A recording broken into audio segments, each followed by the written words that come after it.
ಓಂ ಶ್ರೀ ವಿಷ್ಣವೇ ನಮಃ. ಶ್ರೀ ವಿಷ್ಣು ಸಹಸ್ರನಾಮ ಅರ್ಥಚಿಂತನೆ. ಶ್ಲೋಕ 14.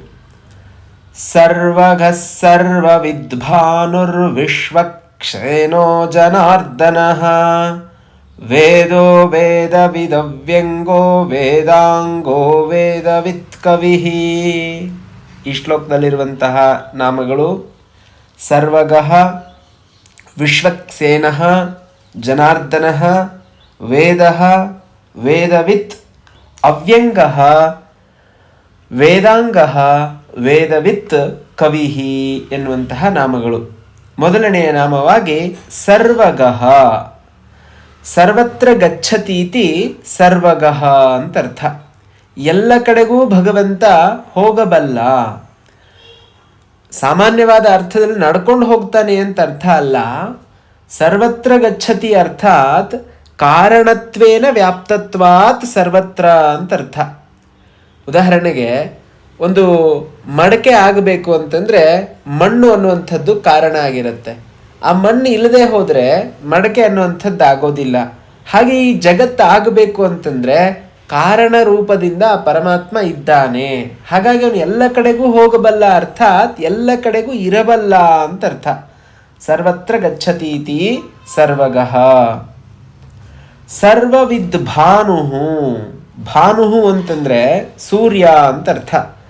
ಎಲ್ಲ ಕಡೆಗೂ ಬೆಳಗಬಲ್ಲ ಆ ಪರಮಾತ್ಮ. ತಮೇವ ಭಾಂತಂ ಅನುಭಾತಿ ಸರ್ವಂ ಅಂತ ಉಪನಿಷತ್ತಲ್ಲಿ ಒಂದು ಮಾತಿದೆ. ಆ ಪರಮಾತ್ಮನಿಂದಲೇ ಈ ಜಗತ್ತೆಲ್ಲವೂ ಕೂಡ ಬೆಳಗುತ್ತಾ ಇರುವಂಥದ್ದು. ಹಾಗಾಗಿ ಸರ್ವವಿದ್ ಭಾನುಹು, ಎಲ್ಲವನ್ನ ಪ್ರಕಾಶಮಾನವನ್ನಾಗಿ ಮಾಡುವಂಥವನು, ಎಲ್ಲವನ್ನ ತಿಳಿದವನು. ಯದಾದಿತ್ಯಗತಂ ತೇಜೋ ಜಗದ್ಭಾಸಯತೆ ಖಿಲಂ ತತ್ತೇಜೋ ವಿದ್ಧಿ ಮಾಮಕಂ ಅನ್ನುವಂತಹ ಮಾತುಗಳನ್ನೆಲ್ಲ ನಾವು ಭಗವದ್ಗೀತೆಯಲ್ಲಿ ನೋಡ್ತೀವಿ. ಸೂರ್ಯನಲ್ಲಿರುವಂತಹ ಬೆಳಗುವ ಶಕ್ತಿ, ಈ ಜಗತ್ತನ್ನು ಪ್ರಕಾಶಗೊಳಿಸುವಂತಹ ಶಕ್ತಿ, ಅದೆಲ್ಲವೂ ಕೂಡ ಆ ಭಗವಂತನ ತೇಜಸ್ಸಾಗಿದೆ. ಹಾಗಾಗಿ ಅವನು ಸರ್ವವಿದ್ ಭಾನುಹು ಅಂತ ಕರೆಸ್ಕೊಳ್ತಾನೆ. ವಿಶ್ವಕ್ಸೇನಃ. ವಿಶ್ವಕ್ಸೇನಃ ಅಂತಂದರೆ ಅವನು ಯುದ್ಧ ಭೂಮಿಗೆ ಇಳಿದ ಅಂತಂದರೆ, ಯುದ್ಧವನ್ನು ಮಾಡಬೇಕು ಅಂತ ನಿಂತ ಅಂತಂದರೆ ದೈತ್ಯ ಸೈನ್ಯ ಎಲ್ಲ ಕೂಡ ಎಲ್ಲ ದಿಕ್ಕುಗಳಿಗೆ ಓಡಿ ಹೋಗಿಬಿಡುತ್ತೆ, ಪಲಾಯನಗೈಯುತ್ತೆ. ಆದ್ದರಿಂದ ಭಗವಂತ ವಿಶ್ವಕ್ಸೇನಃ ಅಂತ ಕರೆಸ್ಕೊಳ್ತಾನೆ. ಅಲ್ಲ, ಪರಮಾತ್ಮ ಎಲ್ಲ ಕಡೆಗೆ ಇದ್ದ ಮೇಲೆ ಈ ದೈತ್ಯರೊಳಗಡೆ ಇದಾರಲ್ಲ, ದೈತ್ಯರನ್ನು ಯಾಕೆ ಅವನು ಯುದ್ಧ ಮಾಡಿ ಸಾಯಿಸಬೇಕು ಅಂತೇನಾದರೂ ಮನಸ್ಸಿನಲ್ಲಿ ಸಂಶಯ ಉಂಟಾದರೆ ಅದಕ್ಕೆ ಕಾರಣ ಇದೆ. ನಾವೆಲ್ಲರೂ ಕೂಡ ಪರಮಾತ್ಮನ ಅಂಶವೇ ಆಗಿದ್ದರೂ ನಾವು ನಮ್ಮಲ್ಲೇ ಒಂದಷ್ಟು ವಿಚಾರಗಳಿಂದಾಗಿ ತಪ್ಪುಗಳನ್ನು ಮಾಡ್ತೀವಿ, ರಾಕ್ಷಸೀಯ ಗುಣಗಳನ್ನು ಹೊಂದುತ್ತೀವಿ. ಆಗ ಆ ಭಗವಂತ ಅವುಗಳನ್ನು ತಿದ್ದುತ್ತಾನೆ. ಯುದ್ಧ ಅನ್ನುವಂತಹ ಕ್ರಿಯೆಯಿಂದ ಅವರನ್ನು ಸ್ವಚ್ಛಗೊಳಿಸ್ತಾನೆ. ಹಾಗಾಗಿ ಆ ಪರಮಾತ್ಮನನ್ನ ವಿಶ್ವಕ್ಸೇನಃ ಅಂತ ಕರೀಲಾಗುತ್ತೆ. ಮುಂದಿನ ನಾಮ ಜನಾರ್ದನಃ ಅಂತ. ಜನಾನ್ ಅರ್ಥಾತ್ ದುರ್ಜನಾರ್ದಯತಿ ಹಿನಸ್ತಿ ನರಕಾದೀನ್ ಗಮಯತೀತಿ ವಾ ಜನಾರ್ದನಃ. ಈ ದುರ್ಜನರನ್ನ ನಾಶಗೊಳಿಸುವವನಾದ್ದರಿಂದ ಭಗವಂತನನ್ನ ಜನಾರ್ದನ ಅಂತ ಹೇಳ್ತೀವಿ. ಜನೈಹಿ ಪುರುಷಾರ್ಥಂ ಅಭ್ಯುದಯ ನಿಶ್ರೇಯಸ ಲಕ್ಷಣಂ ಯಾಚ್ಯತೆ ಇತಿ ಜನಾರ್ದನಃ. ಮತ್ತು ಸಜ್ಜನರಿಗೆ ಎಲ್ಲ ರೀತಿಯಾದಂತಹ ಜ್ಞಾನವನ್ನ, ಭಕ್ತಿಯನ್ನ, ವೈರಾಗ್ಯವನ್ನ, ಮೋಕ್ಷವನ್ನ ಇದೆಲ್ಲವನ್ನ ಕೊಡುವವನಾದ್ದರಿಂದ ಆ ಪರಮಾತ್ಮ ಜನಾರ್ದನ ಅಂತ ಕರೆಸ್ಕೊಳ್ತಾನೆ. ಮುಂದಿನ ನಾಮ ವೇದ.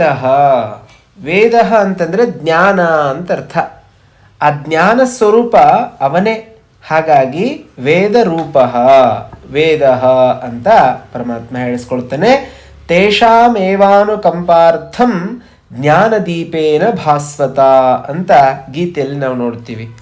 ನಿತ್ಯಯುಕ್ತರು ಆ ಪರಮಾತ್ಮನ ಪ್ರೀತಿಯಿಂದ ಭಜಿಸ್ತಾರೆ. ಅಂತಹ ಭಕ್ತರಿಗೆ ಅನುಕಂಪೆಯನ್ನು ತೋರಿಸುವುದಕ್ಕಾಗಿ ಅವನು ಅವರ ಬುದ್ಧಿಯಲ್ಲಿ ಯಾವಾಗಲೂ ಇರುವುದರಿಂದ, ಪ್ರಕಾಶಿಸುತ್ತಿರುವಂತಹ ಜ್ಞಾನದೀಪದಿಂದ ಅಜ್ಞಾನವನ್ನು ನಾಶಗೊಳಿಸ್ತಾನೆ. ಆದ್ದರಿಂದ ಆ ಪರಮಾತ್ಮ ವೇದ ಅಂತ ಕರೆಸ್ಕೊಳ್ತಾನೆ ಅಂತ ಭಗವದ್ಗೀತೆಯಲ್ಲಿ ಉಲ್ಲೇಖ ಇದೆ. ವೇದವಿತ್ ಮುಂದಿನ ನಾಮ ವಿತ್ ಅಂತಂದರೆ ತಿಳಿದವನು, ಯಥಾವತ್ತಾಗಿ ತಿಳಿದವನು. ವೇದವನ್ನು ಅರ್ಥ ಮಾಡಿಕೊಳ್ಳೋದು ಅದು ಭಗವಂತನಿಗೆ ಸಾಧ್ಯ, ಎಲ್ಲರಿಗೂ ಅರ್ಥ ಆಗೋದಿಲ್ಲ. ವೇದ 3 ಅರ್ಥಗಳನ್ನು ಹೊಂದುತ್ತೆ ಅಂತ ಮಧ್ವಾಚಾರ್ಯರು ಹೇಳಿರುವಂಥದ್ದನ್ನು ನಾವು ಕೇಳಿದ್ದೀವಿ. ನಾವೊಂದು ಅರ್ಥ ತಿಳ್ಕೊಂಡ್ರೆ ಅದಕ್ಕೆ ಇನ್ನೂ 2 ಅರ್ಥ ಇರುತ್ತೆ. ಹೀಗೆ ಸಂಪೂರ್ಣವಾಗಿ ವೇದವನ್ನು ನಾನು ಬಲ್ಲೆ ಅಂತ ಹೇಳುವಂಥವ್ರು ಯಾರೂ ಇಲ್ಲ. ವೇದವನ್ನು ಅರ್ಥ ಮಾಡ್ಕೊಳ್ಳೋಕೆ ಸಾಧ್ಯವೇ ಇಲ್ಲ. ಆದ್ದರಿಂದ ಅಂತಹ ವೇದವನ್ನು ಸಂಪೂರ್ಣವಾಗಿ ತಿಳಿದವನು ಯಾರು ಅಂತಂದರೆ ವೇದ ಸ್ವರೂಪನಾದಂತಹ ಭಗವಂತ. ಹಾಗಾಗಿ ವೇದವಿತ್, ವೇದಾಂತ ಕೃದ್ವೇದ ವಿದೇವ ಚಾಹಂ ಅಂತ ಗೀತೆಯಲ್ಲಿ ನಾವು ನೋಡ್ತೀವಿ. ಈ ವೇದಾಂತವನ್ನು ಮಾಡಿದವನು, ವೇದಾಂತವನ್ನು ತಿಳಿದವನು ನಾನೇ ಆಗಿದ್ದೀನಿ ಅಂತ ಪರಮಾತ್ಮ ಹೇಳ್ತಾನೆ. ಮುಂದಿನ ನಾಮ ಅವ್ಯಂಗಃ. ಅವ್ಯಂಗಃ ಜ್ಞಾನಾದಿಭಿಃ ಪರಿಪೂರ್ಣೋ ಅವಿಕಲಃ ಅಂತರ್ಥ. ಜ್ಞಾನಾದಿಗಳಿಂದ ಪರಿಪೂರ್ಣನಾದವನು ಭಗವಂತ. ಹಾಗಾಗಿ ಅವನು ಅವ್ಯಂಗಃ ಅಂತ ಹೇಳಿಸ್ಕೊಳ್ತಾನೆ. ಮುಂದಿನ ನಾಮ ವೇದಾಂಗಃ. ಋಗ್ವೇದ, ಯಜುರ್ವೇದ, ಸಾಮವೇದ, ಅಥರ್ವವೇದ ಅಂತ ನಾವು 4 ವೇದಗಳನ್ನು ನೋಡ್ತೀವಿ.